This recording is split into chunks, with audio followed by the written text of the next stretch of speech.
Presyo ng itlog sa ilang pamilihan sa Dagupan City tumaas ng 2 piso kada piraso. Sundan sa report.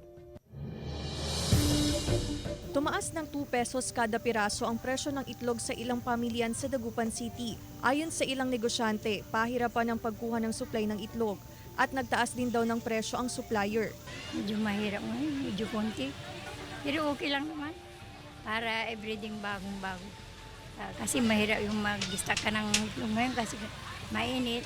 Andito tayo ngayon sa pamilihan ng itlog at sa ngayon umaabot sa 8 pesos yung pinakamurang presyo ngayon na piwi na size ng itlog habang nasa 10 pesos naman yung pinakamahal ng size ng itlog which is yung extra large. Ayon sa ilang negosyante ay pahirapan ang pagkuha nila ng supply ng itlog sa poultry farm. Sa ngayon umaabot ng 240 pesos ang kada tray ng itlog sa piwi size habang nasa 280 to 290 pesos ang kada tray ng extra large size ng itlog.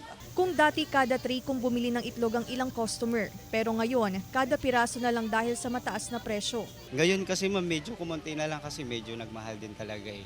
Kaya siguro dati isang tray ngayon is 10 pieces na lang sa ngayon. Samantala, mas mataas daw ngayon ang demand sa karne ng manok kumpara sa karne ng baboy. Nangangamba raw kasi ang ilang consumer sa ASF na tumatama sa mga alagang baboy. Pero paglinaw ng otoridad, hindi naman daw nakakaapekto sa tawang ASF na tumatama sa mga baboy. Yung mga grower na nag-call dati, mag-uumpisa pa lang mag-alaga para mahabol yung December. Yung egg expected na tumataas pa rin. Yun ang nakikita natin so far. Yung chicken medyo tumataas. Kasama si Henry Duminsil, Claire Lacanilaw Dungka, One North Central Luzon.